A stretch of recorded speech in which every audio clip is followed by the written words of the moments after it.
الله الرحمن الرحيم. قال الله تبارك وتعالى في القرآن المجيد: إن شانئك هو الأبتر. صدق الله العظيم وصدق رسوله النبي الكريم الأمين. إن الله وملائكته يصلون على النبي يا أيها الذين آمنوا صلوا عليه وسلموا تسليما. الصلاة والسلام عليك يا سيدي يا رسول الله وعلى آلك وأصحابك يا سيدي يا خاتم النبيين. معزز سامعین محترم، آج ہم اپنے معزز اراکین شورا کے ہمراہ اس قافلہ عشق و مستی کے سالاروں کے ہمراہ جنہوں نے زمانے کی رو کو بدل دیا ہے، جن کی تربیت امیر المجاہدین کے کچھار میں ہوئی ہے اور جنہوں نے ہر ظالم کو الٹا لٹا کے دکھایا ہے، اور جنہوں نے برستی گولیوں میں حق کے پرچم کو بلند کر کے دکھایا ہے، جنہوں نے سانس بند ہونے تک لبیک یا رسول اللہ کا نعرہ لگا کر دکھایا ہے، جنہوں نے لاشیں کندھوں پر اٹھا کر اپنے نظریے کو منوا کے دکھایا ہے. میں اس قافلہ عشق و مستی کے سالاروں کے ساتھ بلوچستان کی سرزمین پر حاضر ہوا ہوں. تو اس سرزمین کو ویسے بھی قدیم الاسلام کہا جاتا ہے، اور ہمارے بابا جی جو ہمیں نظریہ دے کر گئے ہیں وہ نظریہ ہی اس زمین کی بقا کے لیے ہے. جس نظریے نے لسانیت اور قومیت کی جڑیں کاٹ کے رکھ دی ہیں، جس نظریے نے گھروں میں بھائی چارے کی جناب روایات کو ڈال دیا ہے، جس نظریے نے غیروں کی تہذیب اور تمدن کو کوڑے کی ٹوکری میں ڈال دیا ہے، ہم وہ نظریہ لے کر اس کی مزید خوشبوئیں بکھیرنے کے لیے بلوچستان کی سرزمین پر آئے ہیں. اور بلوچستان کی سرزمین کے باسیوں نے اور ہمارے بلوچ بھائیوں نے، ہمارے سندھی بھائیوں نے، ہمارے مہاجر بھائیوں نے، جن کے سامنے بھی یہ نظریہ گیا، انہوں نے کہا 70 سال سے ہمیں بتایا ہی نہیں گیا کہ حضور کا دین اتنی برکتوں والا ہے، حضور کا دین اتنے بڑے نظام والا ہے، حضور کا دین اتنے عدل والا ہے. یہ تو غریبوں کی بات پہلے کرتا ہے، امیروں کو پچھلی لائن میں کھڑا کرتا ہے. ہم اس دین کی بات لے کر آپ کے سامنے حاضر ہوئے ہیں جس دین کے بارے میں ہمارے بڑے کہہ گئے ہیں کہ ضعیف اگر نظر پڑے رسول کا جمال بن. اگر کوئی کمزور نظر آ جائے تو اس کے سامنے بچ جایا کرتے ہیں. قائد وہ ہوتے ہیں، مومن وہ ہوتا ہے جو ہر کمزور کے ساتھ کھڑا ہوتا ہے. ضعیف اگر نظر پڑے رسول کا جمال بن، اور ظالم اگر آئے نظر قہر ذوالجلال بن. اور اگر کوئی ظالم آ جائے تو پھر اس کو وزیر آباد تک کھینچ کے اس کی ٹانگیں الٹی کھڑی کر کے دکھا دیتے ہیں.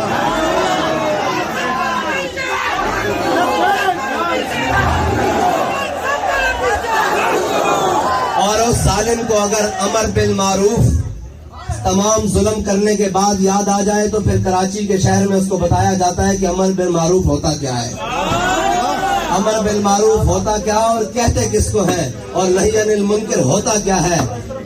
میں کہتا ہوں ضمیر خرید کے نہی عن المنکر اور اپنے بندوں کو ساتھ ملا کر یا دوسروں کے ضمیر کے پیسے لگا کر امر بالمعروف نہیں ہوتا. بیٹا، امر بالمعروف بنانے کے لیے پہلے میدان لگانا پڑتا ہے، پہلے اپنی صفوں سے گند صاف کرنا پڑتا ہے، پہلے اکیلے میدان میں کھڑا ہونا پڑتا ہے. سارے تیر اور شیلنگ میدان میں کھڑے ہو کر اپنے سینوں پر لینے پڑتے ہیں.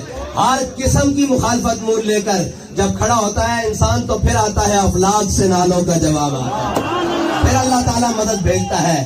جب میدان بدر لگ جائے تو پھر اللہ تعالیٰ فرماتا ہے 2000 فرشتے آ گئے، یہ 4000 آ گئے، یہ 6000 آ گئے، اور آخر میں فرماتا ہے انی معکم. لیکن فراڈ سے نہیں، دھوکوں سے نہیں. اور عاشق رسول بابا جی کہتے تھے کہ اٹھ پٹو عاشق رسول ہے. بچو عاشق رسول بننے واسطے نا پہلے حضور دی ناموس تے پیرا دینا پیندا، پہلے چومکھی لڑائی لڑنی پیندی، یعنی پہلے چاروں طرف سے تیر اپنے سینے پہ برداشت کرنے پڑتے ہیں، پہلے اپنے اور بیگانوں کی تانا زنی برداشت کرنی پڑتی ہے. محلات میں بیٹھ کر اور ناموس رسالت کے پروانوں پر گولیاں چلا کر اور شر چلا کر عمل بالمعروف نہیں ہوتا. امر بالمعروف کرنا ہے تو ان فقیروں سے آگے سیکھو کہ عمل بالمعروف کسے کہتے ہیں. جیل کی کوٹریوں میں دالیں کھا کر بھی یہ کہتے تھے کہ مر جائیں گے، ظالم کی حمایت نہ کریں گے، احرار کبھی ترک روایت نہ کریں گے۔ جو مرضی ہو جائے، جیسے مرضی حالات آ جائیں، جتنا مرضی ظلم بڑھ جائے، کندھوں پر لاشیں ہوں یا کندھوں کے اوپر پھولوں کے ہار ہوں، ہر حال میں یہ کہتے ہیں کہ انہیں جانا، انہیں مانا، انہیں جانا، انہیں مانا، نہ رکھا غیر سے کام، للہ الحمد میں دنیا سے مسلمان گیا۔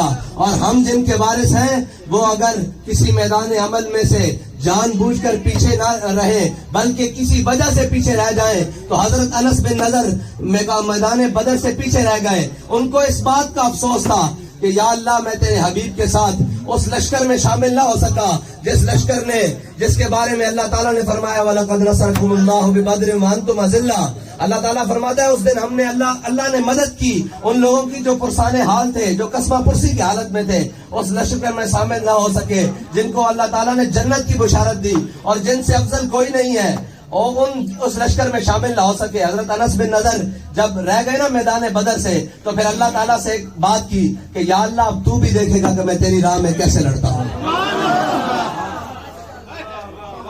جو امیر المجاہدین کے ہوتے ہوئے میدان عمل میں نہ رہے یا پیچھے رہے، یقین جانیے انہوں نے بعد میں جانے کے بعد یہ کہا کہ امیر المجاہدین ہم آپ سے وعدہ کرتے ہیں اب آپ بھی ہمارے لیے قبر انور سے دعا کریں گے کہ ہم حضور کی ناموس پر پہرا دیتے کیسے ہیں۔ ان کی نگاہ ناز نے پھر یہ منظر دکھایا، ان کی نگاہ ناز سے پلے ہوئے شیروں نے یہ منظر دکھایا کہ قیادت ہو نہ ہو، سالار ہو نہ ہو، جیلوں کی سلاخیں ہوں، ہتکڑیاں ہوں، شیلنگ ہو، گولیاں ہوں، ہر میدان میں کھڑے ہو کر باطل کو منہ کی کھانی پڑی اور یہ منوایا کہ کل عدم کوئی چیز نہیں ہوتی۔ حضور کے دین کا نعرہ سب سے بڑا نعرہ ہے جس کو کوئی ظالم نہیں روک سکتا، کوئی جابر نہیں روک سکتا، اور یہ کسی زمین کا محتاج نہیں، یہ کسی وقت کا محتاج نہیں، اور یہ کسی لیڈر کا محتاج نہیں۔ حضور کا غلام جب بھی تک قیامت تک ایک بھی باقی ہے، قیامت تک نعرہ لگتا ہے گا لبیک۔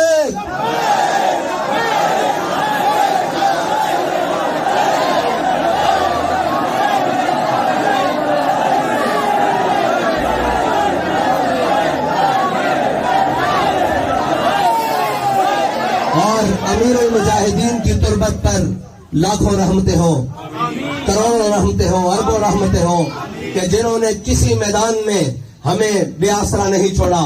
بات بعد میں نکلتی ہے، پہلے آپ کا کوئی بیان موجود ہے۔ یقین جانے وہ کہتے ہیں نا کہ رہنمائی تو قدم قدم پر موجود ہے۔ بابا جی کہتے تھے صرف چلنے میں برکت ہے۔ ہم اسی طرح عزم کے ساتھ، اسی طرح حوصلوں کے ساتھ اور اسی طرح خالص نیتوں کے ساتھ اگر چلتے رہے تو وہ دن دور نہیں جس دن اسلام آباد کے تخت پر عمران خان نہیں ہوگا، اسلام آباد کے تخت پر اسلام ہوگا۔ جس دن اسلام آباد کے تخت پر پی ڈی ایم کے چور نہیں ہوں گے، اسلام آباد کے تخت پر اسلام ہوگا۔ اور جس دن اسلام آباد کے تخت پر کوئی لسانی قومیت اور جھوٹے نعرے لگانے والا نہیں ہوگا بلکہ محمد عربی صلی اللہ علیہ وسلم کے دین کا دم بھرنے والا ہوگا۔ اس کے لیے ہمیں خالص ہو کر اللہ کی رضا کے لیے اور یہ جانتے ہوئے کہ ہمارے مالک جو ہم کام کر رہے ہیں وہ ہمیں دیکھ رہے ہیں، جس حال میں ہم ہیں وہ ہم دیکھ رہے ہیں، اور نیتوں کا صلہ مل جاتا ہے اگر کوئی اخلاص کے ساتھ چلے۔ بابا جی فرماتے تھے چلو اور دیوانوں بات سنو کہ حضرت عقیل بن انصاری جو غزوہ تبوک کے موقع پر 1 کلو کھجور لے کر آئے تھے، حضرت ابوبکر اپنا سارا مال لے کر آئے، حضرت عمر آدھا مال لے کر آئے، حضرت عثمان غنی نے سونے اور چاندی کے ڈھیر دیے، سینکڑوں گھوڑے دیے، اونٹ دیے۔ جب حضرت عقیل انصاری خلوص کے ساتھ 2 کلو کھجور لے کر آئے، 1 کلو اپنے گھر والوں کو دی اور 1 کلو اپنے آقا و مولا صلی اللہ علیہ وسلم کی بارگاہ میں پیش کر دی۔ میرے آقا نے پوچھا عقیل یہ کیا ہے؟ انہوں نے کہا یا رسول اللہ ساری رات یہودی کا کنواں گڑا ہے اور اس سے یہ معاہدہ کیا کہ مجھے صبح 2 کلو کھجور دے گا، 1 کلو گھر والوں کو دے آیا ہوں اور 1 کلو میں آپ کی بارگاہ میں پیش کر دی ہے۔ تو لیڈر جس کو کہتے ہیں نا قائد، وہاں تو ساری چیزیں ہی ختم ہے نا، وہ تو بالکل کوئی تصور ہی نہ ابھرا تیری تصویر کے بعد، اور ذہن خالی ہی رہا کاسہ سائل کی طرح، اور وہاں تو کوئی مشابہت ہی نہیں۔ لیکن دیکھیں اپنے غلام کو مرتبہ کیا دیا. حضور سید عالم صلی اللہ علیہ وسلم نے حضرت صدیق اکبر کے سارے مال کے اوپر حضرت عقیل انصاری کی ایک کھجور رکھ دی. حضرت عمر کے آدھے مال کے اوپر حضرت عقیل انصاری کی ایک کھجور رکھ دی. حضرت عثمان غنی کے سونے چاندی کے ڈھیروں پر ایک کھجور رکھ کے بتائی کہ میرے غلام قیامت تک کوئی کتنا بھی غریب ہو، جب وہ اپنا اخلاص لے کر آئے گا، اپنی جان لے کر آئے گا، اپنا مال لے کر آئے گا میرے دین کے لیے اور میرے دین کی سربلندی کے لیے، میری ناموس کے لیے، میری ختم نبوت کے لیے، تو ہم اس کو صلہ یہی دیں گے کہ سب سے بلند رکھیں گے.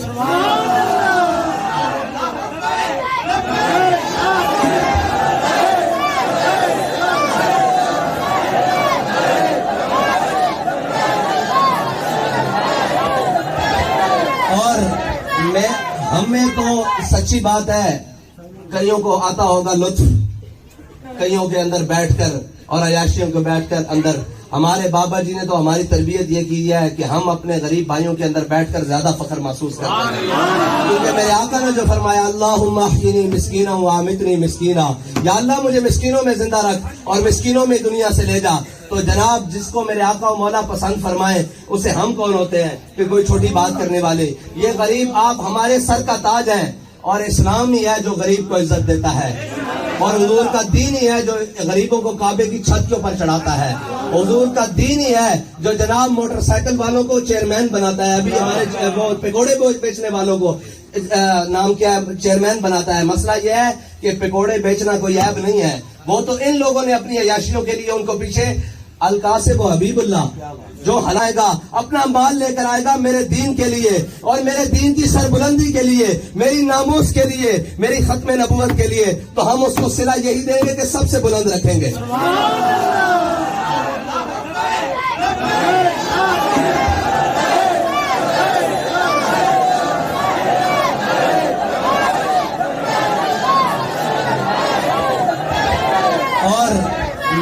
ہم میں تو سچی بات ہے، کئیوں کو آتا ہوگا لطف کئیوں کے اندر بیٹھ کر اور عیاشیوں کو بیٹھ کر اندر. ہمارے بابا جی نے تو ہماری تربیت یہ کی ہے کہ ہم اپنے غریب بھائیوں کے اندر بیٹھ کر زیادہ فخر محسوس کرتے ہیں، کیونکہ میرے آقا نے جو فرمایا اللہم احیینی مسکینا وامتنی مسکینا، یا اللہ مجھے مسکینوں میں زندہ رکھ اور مسکینوں میں دنیا سے لے جا. تو جناب جس کو میرے آقا و مولا پسند فرمائے اسے ہم کون ہوتے ہیں کہ کوئی چھوٹی بات کرنے والے. یہ غریب آپ ہمارے سر کا تاج ہیں، اور اسلام ہی ہے جو غریب کو عزت دیتا ہے، اور حضور کا دین ہی ہے جو غریبوں کو کعبے کی چھت کے اوپر چڑھاتا ہے. حضور کا دین ہی ہے جو جناب موٹر سائیکل والوں کو چیئرمین بناتا ہے. ابھی ہمارے وہ پکوڑے بیچنے والوں کو نام کیا ہے چیئرمین بناتا ہے. مسئلہ یہ ہے کہ پکوڑے بیچنا کوئی عیب نہیں ہے، وہ تو ان لوگوں نے اپنی عیاشیوں کے لیے ان کو پیچھے القاسب و حبیب اللہ جو حلال کمانے والا ہے وہ تو اللہ کا دوست ہے. لیکن ہمارے ہاں الٹ ہو گیا، جو جتنا بڑا چور اتنا بڑا معزز، جو جتنا بڑا ڈاکو وہ اتنا بڑا ملک کا سربراہ، جو جتنا بڑا بددیانت وہ اتنا بڑا جناب عہدیدار، جو جتنا بڑا جھوٹا اور بدہر وہ ملک کا وزیر اعظم. لیکن انشاءاللہ ان کے بسترے نہیں، ان کا سب کچھ گول کرنے کا وقت آتا ہے. اس کے لیے آپ کا بیدار ہونا ضروری ہے اور دن رات اس مشن کے لیے کام کرنا ضروری ہے.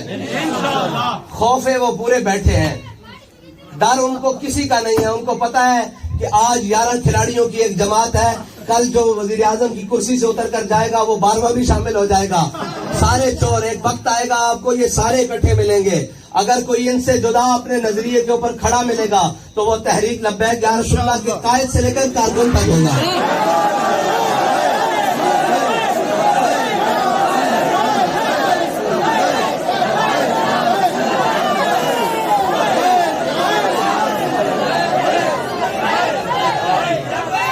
اور رہی بلوچستان کی محرومیوں کی بات، تو بلوچستان کی محرومیوں کو صرف وہ دور کر سکتے ہیں جنہیں کسی بین الاقوامی اسٹیبلشمنٹ کا کوئی دباؤ نہیں، جو اپنی دو عالم کو اپنی ٹھوکر کے اوپر رکھتے ہیں اور وہ ہر ظالم کے سامنے کھڑے ہو کر کہتے ہیں کہ ستمگر ادھر آ، ہنر آزمائے تو تیر آزما، ہم جگر آزمائے. وہ نہ کسی ظالم کو، کسی جابر کو، کسی جناب بین الاقوامی گماشتے کو اپنا سربراہ سمجھتے ہیں، بلکہ ان کا تو صبح شام ایک ہی نعرہ ہے کہ انہیں جانا، انہیں مانا. اور علامہ اقبال ہمارے تمام مسئلوں کا حل بتا کر گئے ہیں کہ ذاک ملت را حیات از عشق اوست اور برگو ساز کائنات از عشق اوست، اور میرے ہاتھ میں تھا جب تک میرے مصطفیٰ کا دامن، میرے پاؤں چومتی تھی یہی گردش زمانہ۔ کوئی مشکل بات نہیں ہے یہ محرومیاں۔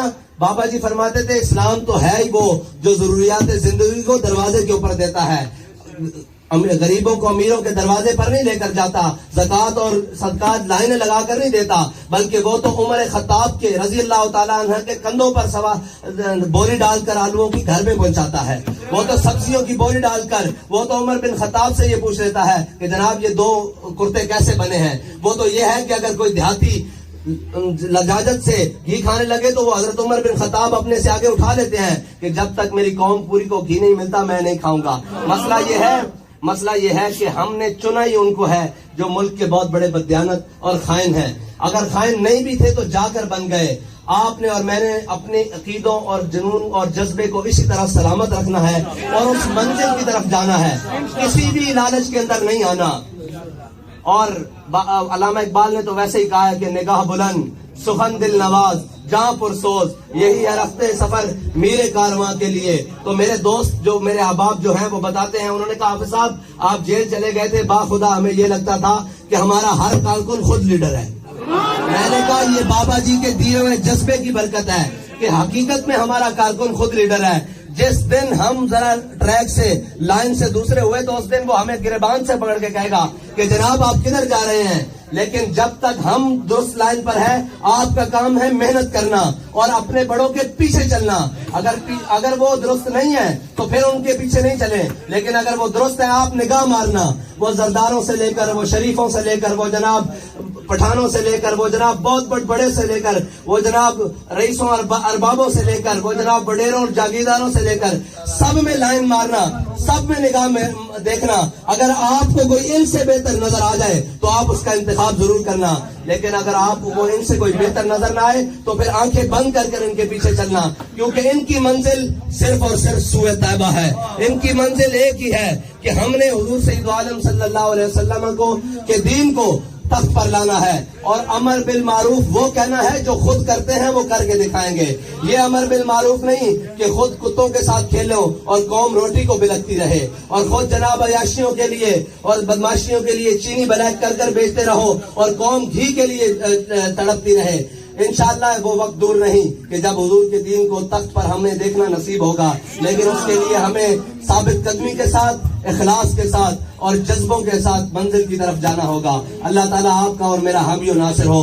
تاجدار ختم نبوت، تاجدار ختم نبوت